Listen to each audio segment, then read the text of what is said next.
بعد فوضى السوق السوداء، الجامعة تتجه لطرح دفعة جديدة من تذاكر مباراة المغرب والبرازيل. تستعد الجامعة الملكية المغربية لكرة القدم لإطلاق دفعة جديدة من التذاكر الخاصة بالمباراة الودية التي ستجمع المنتخب الوطني المغربي ونظيره البرازيلي يوم السبت القادم بمدينة طنجة.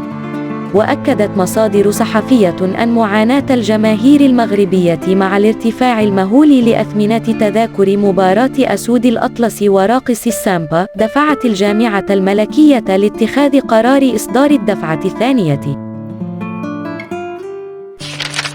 وأوضحت نفس المصادر أن الجامعة ستقوم بضخ الدفعة الثانية والأخيرة من التذاكر بداية من يوم الاثنين دون تحديد موعد انطلاق عملية البيع، بعدما نفيد الجزء الأول في أقل من 10 ساعات عند وضعه للبيع يوم الخميس الماضي.